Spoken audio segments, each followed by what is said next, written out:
That's crazy, brother. Shalom, shalom, man. Brother Shalom. decided to leave the screen soon we press live. But want to give all praise, glory, and honor be to the Most High God of Abraham, Isaac, and Jacob. This your brothers from the Hopeful Elect, man. Brother Isaiah, brother Denal, brother Obadiah, and brother Asrael, which means God is my help. So this is another Soul Food Sunday. And the topic of today's lesson, man, is change how we worship him. And it's centered around, transactional faith, right, to relational worship. That's going to be the focal point of our lesson, changing our transactional faith unto relational worship. Because we, in this life, man, we glorify the name of the Lord and we exalt him, but a lot of times we don't really examine that it may be rooted in the fact that the Lord provides for us. What does he do for us? So we're just going to cover a couple of those, I guess you could say, unanswered questions, address the elephant in the room. And through the spirit, we're going to bring out the word. But if Brother Denal, if you could go to Brother Obadiah's page and play the blowing of the shofar before we get into the Bible. And once we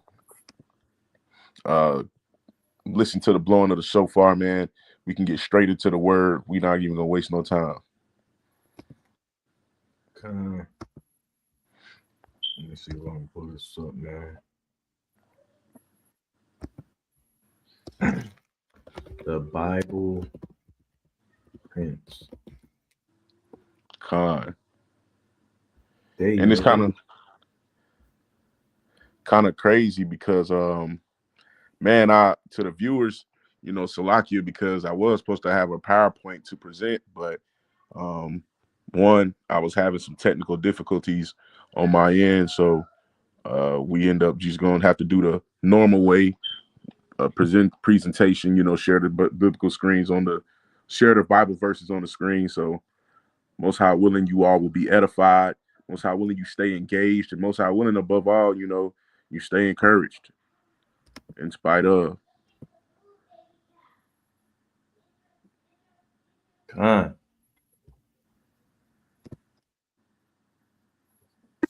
Can't hear. You got share screen audio.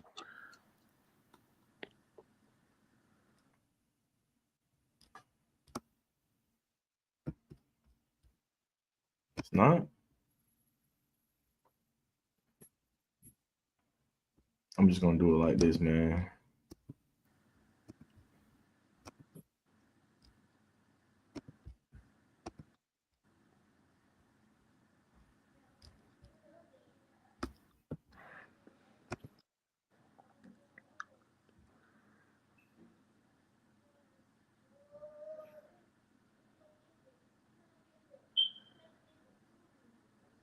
Still can't hear nothing. Okay, there we go.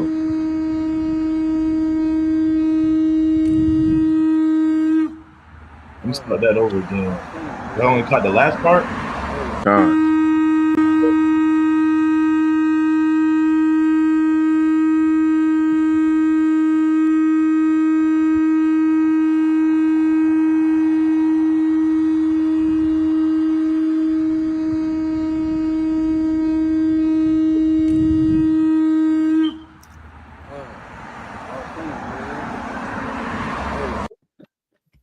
Man, so without further ado, man, let's go and get straight into the word, right? Because we got like I said, not too many precepts and no point of procrastinating. So can we pull up the book of John chapter 4 and starting at verse number 23, and we can read how we've been reading, top to bottom.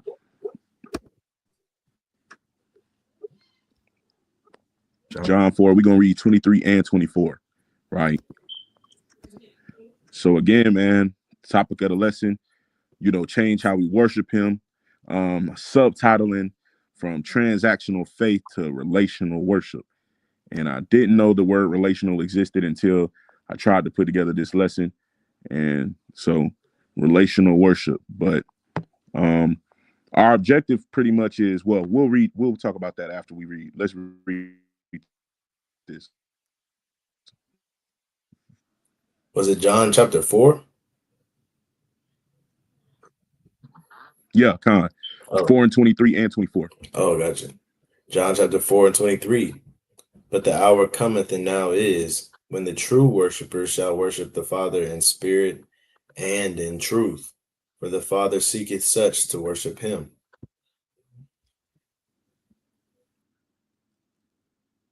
Verse 24, God is a spirit, and they that worship him must worship him in spirit and in truth. So man, the Most High is a spirit, and if we're going to worship him, we have to worship him in both aspects of our existence, in the physical and in the spiritual. Right now, what we're going to answer right now is, we're covering two scriptures in this, I guess you could say, with this question, or using two scriptures to understand what this question is asking, right? It's what is worship, right? So we want to establish that, the whole goal and duty of our lives is to worship the Father, right? And that's it. Now, I did have a posed question is like, when you think about your prayers and your praise, what is the overall, I guess you could say, what's it centered around? Are you seeking the Most High only for, the possessions, or simply for, who he is? But let's get the book of Deuteronomy chapter 6 and verse 5. Deuteronomy 6 and 5. Because again, the question you got to ask yourself, are you praying like because you want something from the Lord and only when you want something from the Lord? Or is it more so a thing like you're fasting and praying because you serve the Lord and you trust him and you love him and you obey him regardless of what the situation may look like? But let's read Deuteronomy 6 and 5. Deuteronomy 6 and 5. And thou shalt love the Lord thy God with all thine heart and with all thy soul and with all thy might. Right. Hey, man, that's pretty much a non-negotiable. The Lord commanded us to love him with all our heart, soul, and might. And people think that, when Christ said these two great commandments, people don't understand that, a lot of things, well, pretty much everything that Christ said goes back to the law, right? It goes back to his Father, the things that his Father had established, right? So we have to worship the Lord. That's a non-negotiable with all our heart, soul, and might, And now let's get another scripture, Psalms 42, 1 through 2. Because again, man, what we try to do is enlighten people that a lot of what you see in the New Testament is not necessarily a new concept. It's not a new thing. A lot of those things had been since the world began. The problem is that sometimes we don't read enough to understand those things. But that's not the topic of discussion, whether or not the New Testament is from the Old Testament. The topic of discussion is how do we, I guess you could say, exemplify our faith? Is our faith only when we need something, or is it when is it every day because the Lord is the Lord? But let's read Psalms 42, starting at verse 1. The book of Psalms, chapter 42 and verse 1. To the chief musician, Mashil, for the son of Korah, as the heart panteth after the water brooks, so panteth my soul after thee, O God. Panteth. Now let's read verse number 2. Verse number 2. My son, thirst for God, for the living God. Now read it again. Read it again. My son, my soul, what's that like it? My soul thirsts for God, for the living God. When shall I come and appear before God? Right, man. The point is, true worship, it springs from a deep, man. It's innate longing for the Most High's presence. So, like a thirst that only he can quench, and the certain things only the Lord can provide. And certain aspects of faith, man, you don't get that fulfillment when, I don't know, you just don't get that fulfilled. It's not the same fulfillment. How can I liken this unto that? It'll come back to me because I don't want to spend too much time thinking about things to say in between. I want to let the word speak. But I was going to make a comparison, but it'll come back to me, right? But I got another reflective question, right? It says, does my soul pant for the Most High himself, or just the solutions that he provides, right? Does your soul long for the Lord, or is just for just the simple quenching of the thirst? you know, but it's not necessarily for the necessity of how it's beneficial to your life, you know. But now let's go to another precept, man. Let's go to Job chapter 1, starting at verse 20, and we're just going to read 20 and 21. Job 1, starting at verse number 20, and we're just reading 20 and 21.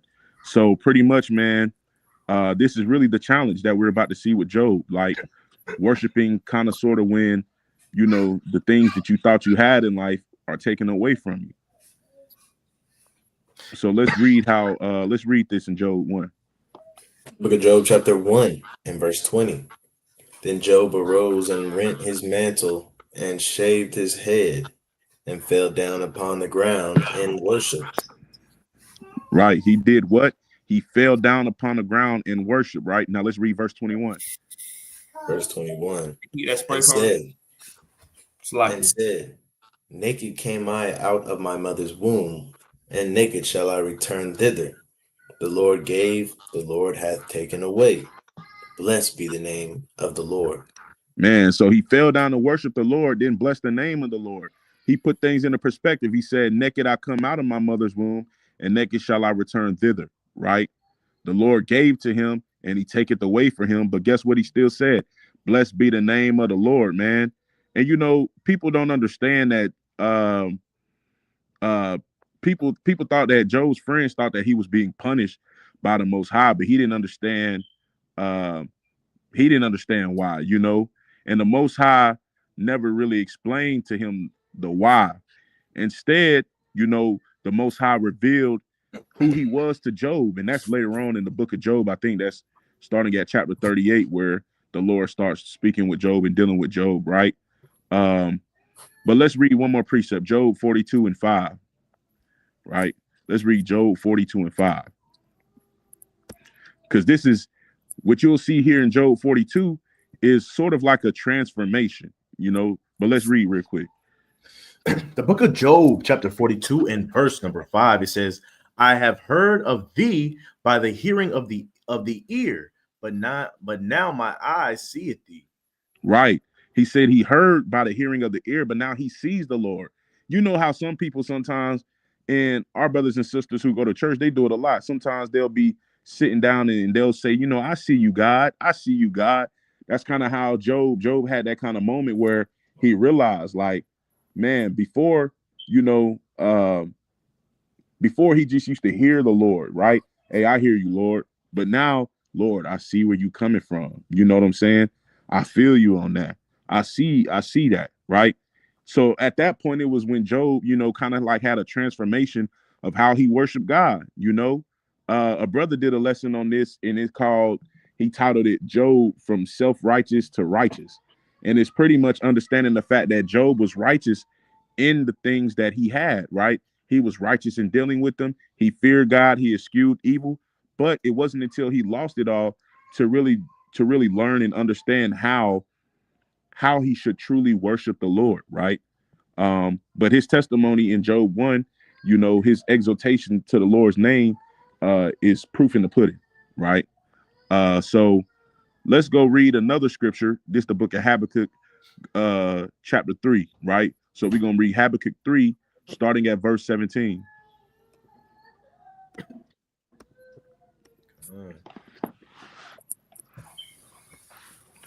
Habakkuk chapter 3, we're going to read 17 and 18. But go ahead. Although the fig tree shall not blossom, neither shall fruit be in the vines, the labor of the olive shall fail, and the field shall yield no meat. The flock shall be cut off from the fold, and there shall be no herd in the stock or the stall. Right. So it's pretty much saying there's going to be a drought, man. There's going to be a drought. That's what happens when you go through a drought. The fig tree ain't going to blossom. You ain't going to have no fruit.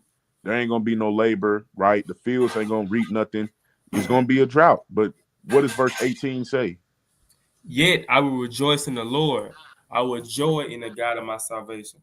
Right. Yet I will rejoice in the Lord. I will joy in the Most High. I will rejoice in Yahweh, who is my salvation, right? Because at the end of the day, it's not about what do we have. It's not about whether or not we up in life. We worship God because of who he is, not what he can do for us, right? And that's a lot of the times in life, people forget that. We see on social media a lot how people glorify God when they get these possessions, right? Or they'll say God did his big one. You know, they'll post, like the brother Azrael always say, they'll post the little boomerang of them hanging the keys in their new house or new apartment. They'll post a picture or video of a new ride. They'll post these things and glorify the name of the Lord. But when times are tough, are they doing the same thing? Are you going to post when you got negative dollars in your bank account and still glorify the name of the Lord? Are you going to post when maybe you ain't got no gas in your car to get to and from work? Are you going to glorify the name of the Lord then? Are you going to post your gas tank being on E? And that's the reality of the world, is people only want to talk about God when they're up in life. They think the Lord is only dealing with them when they're up in life. But how much more in our drought? How much more when our fig tree isn't blossoming? How much more in when we can't harvest our olive fields? We got to examine how we worship the Lord. We got to rethink how we define what being devout for the name of the Lord is. It's not tied to materialism, and it's not attached to your will being done, right? It's attached to his will being done and you being content in life, whether or not it's in his will for your plans to go as you plan them to, right? So we have to examine these things. Now let's go to the book of Daniel 3:17, starting at 17, Daniel 3:17 and 18. And we've been in Daniel a lot over the course of the last month and a half, 2 months, really. We didn't pulled a lot of precepts from Daniel, a lot of accounts from Daniel, right? Shout out to the brother Donaldo, because you can learn a lot from reading, man. You can learn a lot from reading these prophets. You can learn a lot from reading these accounts. What does Romans 15:4 say? The things that were written aforetime were written for our learning, right? So we can learn from these things. But let's read Daniel 3:17 and 18. Found the book of Daniel, chapter 3 and verse 17. If it be so, our God whom we serve is able to deliver us from the burning fiery furnace, and he will deliver us out of thine hand, O king. Man, they was cast into the fire, right? These three Hebrew boys, they said, hey, the Lord is capable of delivering us, right? But now let's read this. Verse 18. And verse 18. But if not, be it known unto thee, O king, that we will not serve thy gods, nor worship the golden image which thou hast set up. Right. We will not serve your gods. Pretty much, man, Shadrach, Meshach, and Abednego, right? Or a bad Negro, as the folks like to say, man. Their faith wasn't wavered. They didn't have that transactional faith. They said, man, the Lord is able to deliver us out of this furnace. But if it be not so, guess what? We still ain't gonna worship your God. At the end of the day, they was content whether his plan was to deliver them or whether his plan was for them to die. And that's the type of faith that we need to have. Like the brother Denal likes to say, man, whether we live or whether we die, we just gotta continue to profess the name of the Lord. There's no situation, there's no opportunity in life that will require you to turn your back on the Lord, right? For you to forsake the Lord. Again, because that's not really a faith. That's really of you saying that, Lord, I have a plan and I trust you to execute that plan for me, right? But you gotta change that and say, Lord, let your will be done. Let thy will be done. Not my will, but thy will be done. I was talking to my wife last night, and I said, we got to redefine the stress, right? Now, I'm not being scientific and I'm not being, I don't know how to say, I'm not being a philosopher, right? But what I told her, I said, stress is kind of like a man-made concept. And this is why. I said stress is man-made because oftentimes when we're stressing in life, it's about things that we can't control. And if I'm stressing about the lack of control I have in that situation, then I'm not fully trusting in the Most High. Because at the end of the day, whether it's in his plan for things to go good or things to go bad, it's his plan. So my trust shouldn't be that the Lord's plan is to work it out for me the way I want it to work out. My trust should be in the fact that the Lord has a plan and he's the one in control. And he already told us that his plan for us was to not leave us nor forsake us, right?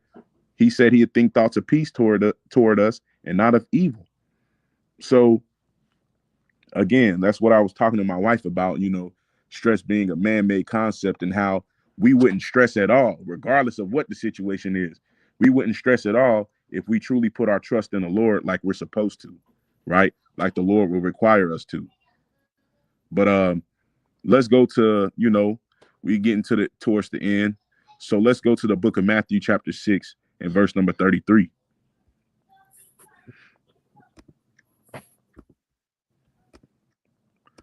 We almost there, but again, man, now we're talking about, just submitting to the will of the Father, right? But let's read Matthew 6 and 33 because we'll explain that. The book of Matthew, chapter 6 and 33. But seek ye first the kingdom of God and his righteousness, and all these things shall be added unto you. Right, man. The Most High knows what we need. That's why, sometimes repeating yourself in prayer as if you need to over explain to the Lord what you lacking is kind of like pointless. It's only serving you a purpose and it's not really doing nothing for the Lord, right?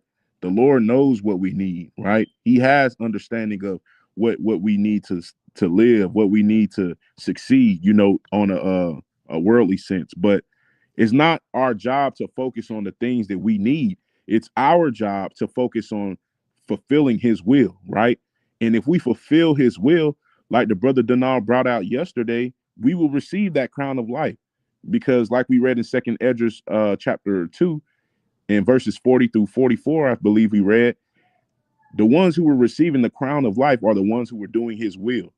So these things will be added unto us if we focus on completing his will and not necessarily why our will isn't going as planned, right? A lot of times we look around and we got to self-examine, what am I doing wrong for the Lord to, smite me or afflict me or, do any of these things. And after you've examined, if you found fault, you make the changes. And if you feel like, well, you couldn't find fault, then you begin to trust the Lord regardless. But either way, I was going to say both situations require you to trust in him. At the end of the day, it's not our will to be done. Let's go to Matthew 26 and 39. Matthew chapter 26 and verse number 39. Because again, right now we're speaking on submitting to his will. When we read Job, when we read Habakkuk, we read Daniel, we was talking about, the challenge of following the Most High when it seems like, the deal is off in a sense, right? And I'm saying the deal is off by saying how when it looks like, it looked like we running dry, But let's read this in Matthew 26 and 39. Matthew 26 and verse 39. And he went a little further and fell on his face and prayed, saying, "Oh, my Father, if it be possible, let this cup pass from me. Nevertheless, not as I will, but as thy will." Similar almost to the prayer that the 3 Hebrew boys said, man, hey, the Lord our God is capable of delivering us from this fiery furnace. But nevertheless, we still ain't gonna serve your God. The same way Christ prayed. He said, man, if it be possible, let this cup pass from me. But nevertheless, if I gotta bear this burden, let your will be done. Not as I will, but as you will, right?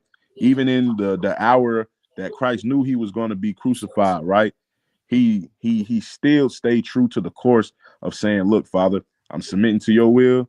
Let your will be done. But if it's in your will for this to pass, let it pass, And that's the type of prayers that we should pray. We shouldn't have faith and believe that things are going to work out the way we want them to work out for us. Again, this is talking about examining and changing the way we worship the Most High God. We have to stop praying and hoping and believing that things work out for us the way we want them to work out for us, right? Because you may think that the reason that you're getting afflicted, the reason that you're going in a drought is because you're doing something wrong. Sometimes it ain't, like in Job's case, it's not always about doing something wrong. Sometimes the Lord has to show himself to you, not necessarily because you didn't believe in him, but he's trying to show you how to truly believe in him, right? How to truly trust in him, how to truly walk with him. So we have to follow these examples that we're reading about, because again, these are examples that can help change us. These are examples that can help reshape our faith, right? I got one in the Apocrypha. I want to go to the book of Wisdom of Solomon. I mean, excuse me. I want to go to the book of Sirach, not Wisdom of Solomon, Sirach, chapter 2. Because this is a good one. We only got a few more scriptures, though, through the Spirit. So we're going to try to get through them.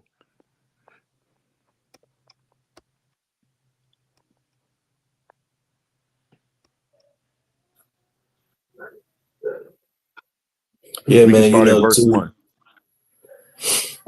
Yeah, man, too, like you said earlier, there's no point in stressing yourself out.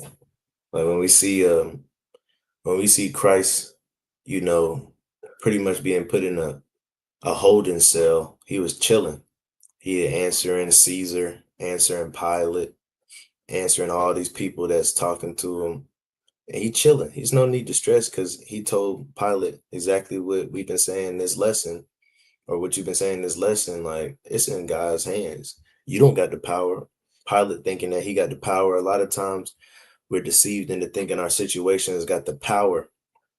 And a lot of times, man, it don't got the power. You got to understand who gave the power to that thing to happen in your life, and understand he's doing it for a reason, to teach you something, to try you, to prove you, to make you better. Whatever it may be, he's doing it for his will, his reason. So ain't no point in stressing. You just got to live through it, right? I forgot who sang that gospel song. Live through it. I think that's James Fortune. Yeah, it might be. Get through it. Yeah, that's James Fortune. Yeah. Don't mean to, break out a no gospel choir on this fine Sunday, but yeah, man. It's like, yeah, let me make it bigger for me on my side. Oh man, nothing happens in this life, in this physical realm, without the Most High signing off on it first, man. And it might be a tough pill to swallow sometimes, but that's what it is. It had to cross his desk, and he had to give his signature on it before it played out the way we see it. And so you just gotta, go whatever the boss says do. You know what I'm saying? If he signed on it, if he gave you a task to do, whether it seemed hard or you feel incapable of doing it, you got to make good on it if you want your job. If you want to keep your job. At the end of the And I day. had something. Go ahead, brother. And I was gonna say, man, a lot of times we go through stuff. Right now, it's like the Most High preparing. He preparing us, man, because Israel, a lot of us going through it right now, man. So it's like he kind of preparing us for the times to come, so we'll be used to going through things. Because a lot of people that ain't going through nothing right now, and everything is just good with them, they ain't got no care in the world. When that day come of tribulation, and they can't do the things they normally do, and their money ain't gonna save them, they can't buy nothing for themselves or their family. That's when they gonna start trying to kill themselves, and start trying to riot and start eating people, because they're not used to affliction and going through things. So the Most High, he kind of preparing his people now, by us going through a lot of stuff. He preparing us to have ourselves ready for the times to come, man. So we know how it feels to go without, things like that. I can't remember which country brother on the screen was it. I don't remember if it was Denal or Azrael that said, that would think that was Denal that said, man, your wife low key gotta be willing. If you picking a woman, man, you gotta pick a good woman. You gotta pick a woman that's willing to, willing to die with you. If you get evicted, you got to pick a woman that's willing to go through that process with you. If you dealing with anything in life, any challenge in life, you got to pick you a woman that's, willing to ride with you, right? That's in it for the long haul, not for the temporary. The same thing when brothers are picking a woman, picking a wife, those are qualities that you got to examine, that whether or not that woman has it or not, right? The same way in which we have to examine how we treat the Lord, right? Because we could sometimes be that wicked woman that we so not desire to be in marriage with. We could be that woman that, hey, the Lord sending us through a little hardship and we bounce. We go start serving other guys. We go start trusting in our own hearts and leaning onto our own understanding, right? And we start doing the things that the Most High didn't want us to do, all because we went through a little trial. Are we leaving the Lord at first sight of trouble? Are we willing to ride this ride with the Lord regardless of whether the wheels fall off? You know what I'm saying? And 10 toes down is a cliche saying in the world, but I put it like this: you got to be willing to be 10 toes down for the name of our God. And it's just that simple. Nothing in this life comes easy. Some people have it, and I tell my players this, and I said this on a lesson before, and I'll re-say it now. I'm a coach. Sometimes I tell my players, man, you got to work hard, because some people it comes to naturally, some people got to work to get it. But nonetheless, both of them have to work to keep it. And at the end of the day, if the kingdom is what you're seeking for, then you got to work to get to that point. Nothing in this life is going to come by us just sitting around and expecting the Lord to just gracefully carry us through it. Sometimes you're gonna fall. Sometimes you're gonna lose it all. There's people in life that probably never faced hardship before. Doesn't mean they're unrighteous people, but everybody's journey is different. And regardless of what the journey of the Lord looks like for you, are you willing to ride the ride with Him? If you're somebody that the Lord has constantly blessed over and over and over and over again in a materialistic sense, then make sure that your faith is not centered around the blessings that the Lord has given you. Center your faith around, hey, regardless if I have these blessings or not, I'm going to serve the Lord. Because if you lose it all today, are you going to curse God and die? Right? That's why we have to change the way we worship Him. And it comes through an examination of our faith. Where does our faith lie? Is it lied in the materialistic value? Are we like that woman that only love God and fool with Him because of His money, right? Because of what He can do for us? Or are we serving the Lord because we love Him and that's what He commanded of us to do, regardless of if you up or if you down in life? Right? Now let's go. I got a couple more precepts and let's finish this out. Let's go to the book of Philippians chapter 4. Right? I don't think we read this yet. We didn't even read Sirach. Yeah. We didn't even read Sirach. Yeah. What Let's verse read you want? Sirach 2. Starting at 1? Let's start at verse 1. We can read verse. Yeah. Got you. This is the book of Sirach, chapter 2, starting at verse number 1. It says, "My son, if thou come to serve the Lord, prepare thy soul for temptation." Verse number 2, "Set thy heart aright and constantly endure, and make not haste in the time of trouble." It says it plain as day in verse number 2. Make not haste in the time of trouble. Again, change the way we worship Him. Sometimes we get in this life, stuff starts getting hard, and we just liken the analogy to a woman that leaves a man when he's going through hardship. We bounce on the Lord. We that woman that we don't want to be with. So let's spiritually stop being that woman that we don't want to be with to the Lord, right? The Lord is a good man unto us as a people, and He's been nothing but faithful unto us. Why bounce on Him? Why only fool with the Lord because of what He can do? Let's fool with the Lord because of the things that He's written in His word. Let's fool with the Lord because He is the Most High God, and He's the God to be feared above all the gods, like it reads in Psalms chapter 96. Now let's read verse number 3. Verse number 3. Verse number 3 and 4. Verse number 3, "Cleave unto Him and depart not away, that thou mayest be increased at the last end. Whatsoever is brought upon thee, take cheerfully, and be patient when thou art changed to a low estate." Now, Brother Denal, I want to ask you a question. In verse 4, does it say whatsoever is brought upon thee, take thee madly? Be patient when thou art changed to a lower state, and it says brought upon thee, take cheerfully. Oh, okay. I just wanted to make sure that we was reading this right. It says take cheerfully, like the brother said, man. But he read the second part of the verse too, again, which says be patient. When you change to a lower state, the Lord has to bring you down. Be patient, man. Again, stress is a man-made concept. The reason we stress out, the reason we, start tripping and spazzing and our mood changes, demeanor changes, we go ghost, we get super low, is because we are being impatient. We have to have patience in dealing with the Lord, because everything is in his time. We serve an on time God. You know, people don't remember that the Most High sent Christ to Lazarus and his family 4 days after he was in the grave.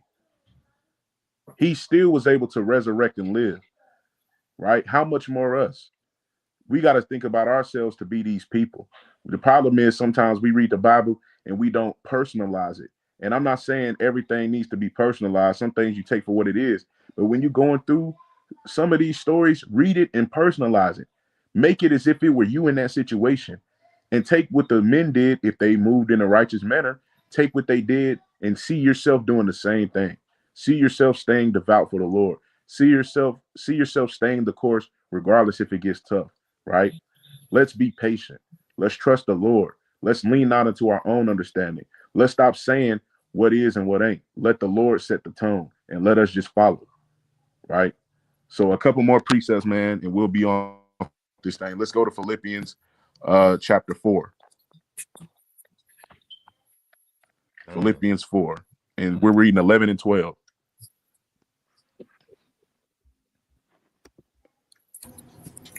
Philippians 4. Philippians 4. This is the book of Philippians, chapter 4 and verse 11. Not that I speak in respect of want, for I have learned in whatsoever state I am, therewith to be content. Right. Keep reading. I know both how to be abased and I know how to be abound. Everywhere and in all things I am instructed both to be full and to be hungry, both to abound and to suffer need. Right. At the end of the day, man, you know, contentment is a learned skill, right? And it's not rooted in circumstances, but it's rooted in our faith in Christ, right? It's rooted in the example that he gave, how we should worship and serve the Most High God. You know, we got to learn how to be abased. We got to learn how to be full and hungry at the same time. This is what gives you that even keel, that spirit of being poised, that spirit of just being calm, cool, and collected, even when stuff hits the fan. We got to be this way. Why? Because at the end of the day, it shows that we find true peace in the Most High, in his plan, right? It shows that we find true peace in his plan. So let's go to the book of James, chapter 1 and verse number 2. And after that, we got two more.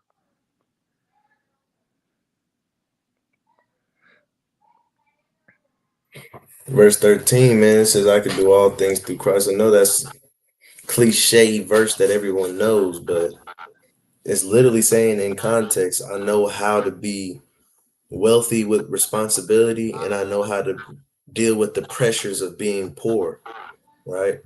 And so that's a tall task, man. We were talking the other day, talking about how a lot of people don't know what they're asking for when they ask for six-figure jobs, because a lot of times that six-figure job come with a lot of responsibility and management. But here it's saying we could do all things, so we can do that.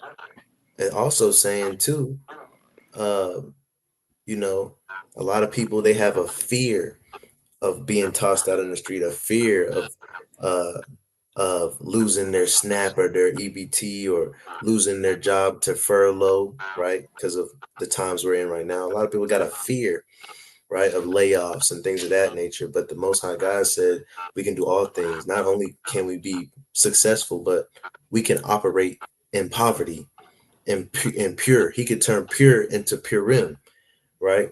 And so the thing is, we got to understand that in our mind, we could do all things. That's not just meaning, that's not just for sports. You write it on your cleats, you write it on the sports tape around your wrist, Philippians 4:13.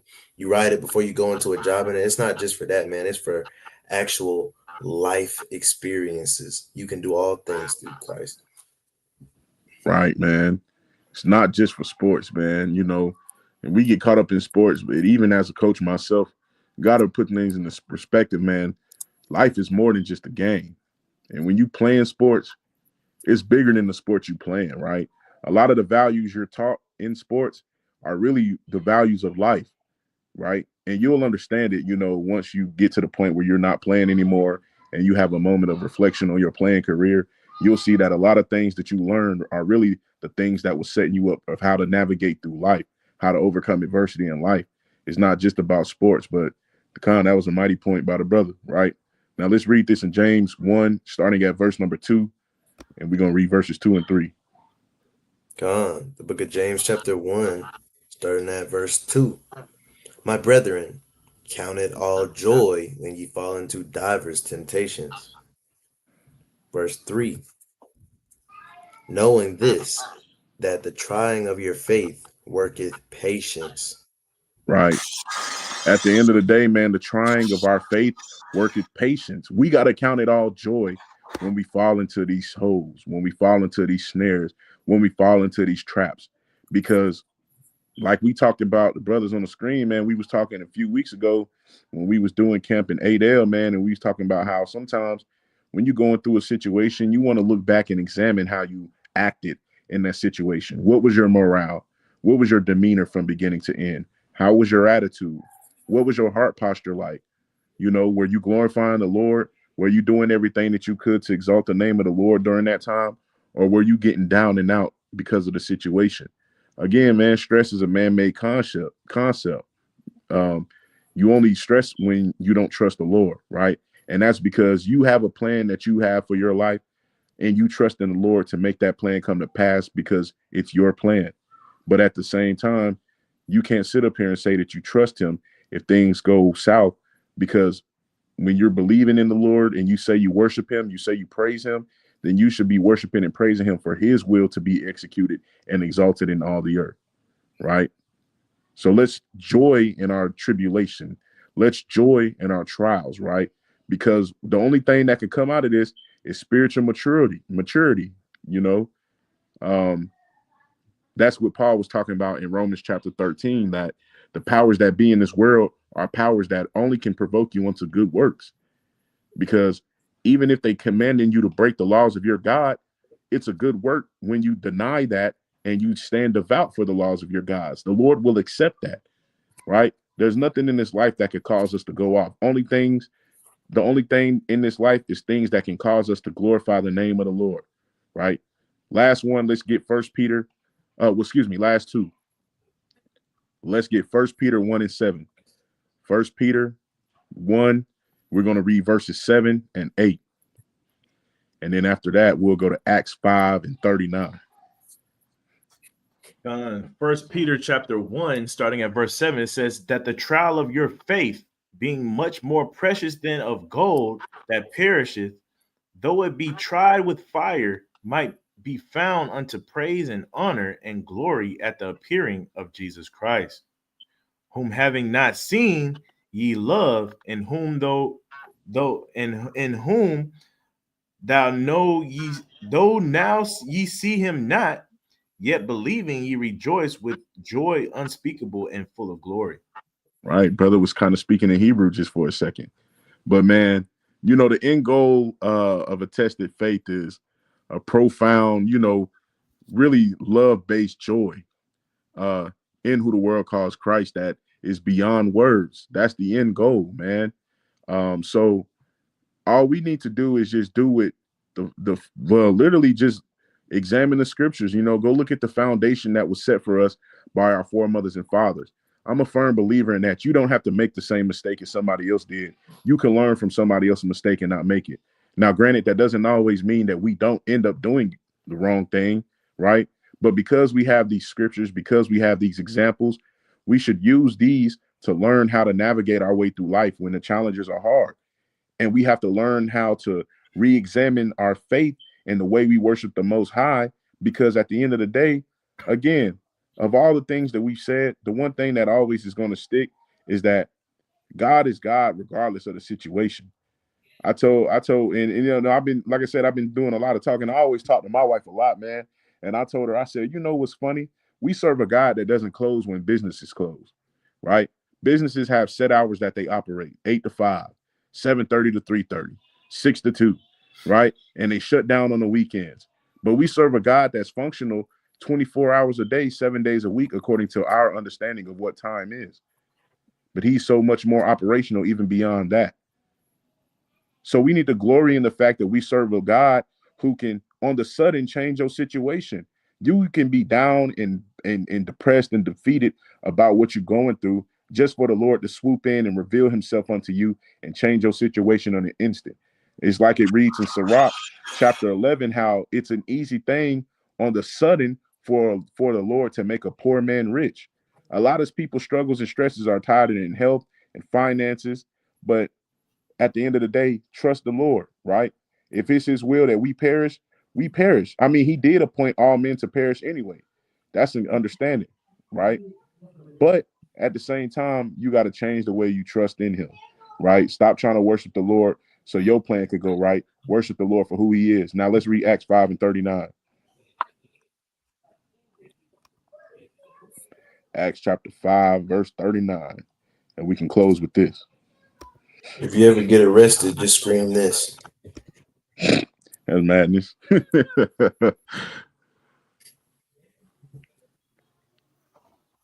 Acts chapter 5, verse 39. But if it be of God, ye cannot overthrow it. Lest happily ye be found even to fight against God. Right, man. If it be of God, you can't overthrow it. So don't sit up here and try to fight the will of the Lord, man. You know, at the end of the day, it's his will and it's going to be done regardless if you getting with the program or not. You could be on the side of history that people can use and say, this person moved mightily when they were faced with adversity, right? Or you could be on the side of history that said this person folded and they were smitten and put to death when they faced adversity because they cursed God and they chose to do their own thing, right? We've seen it happen in this walk, man. We see brothers and sisters fall out this walk all due to the fact that, man, my money, you know, not working on the Sabbath is not really, I got to pay bills and the Lord understands. But, man, we got to stop using those excuses, right? The Lord provides for the fowls of the air and they neither sow nor reap. How much more us, right? Let's change the way we worship the Lord. Stop letting your situations get into your head, whether your situation is a very bad situation or your situation is, like we said earlier, you're the person in life that's never faced adversity. Give God the glory for that, because it may be in his plan for you to not face that. But don't worship him just because you don't have to face adversity. Worship him because he is who he is, right? Because if you face adversity, are you going to curse him, right? Ask yourself these questions, man. Examine your faith. But with that, I have no other precepts remaining. Do brothers have anything else they would like to add to the lesson? Nah, man, my lesson, man. Come on, man. Well, in closing, man, this your brothers from the Hopeful Elect coming at you with another Soul Food Sunday. Like I said, I wanted to have this in a PowerPoint, but I was having technical difficulties. So next week, when we're on a Sunday, right, I'll make sure that I'll troubleshoot all, I guess you could say, PowerPoint information ahead of time, so that way, you know, we can have those presentations available for the viewers. But all praise, glory, honor be to the Most High God of Abraham, Isaac, and Jacob, by way of his only begotten Son, and we say shalom. Shalom.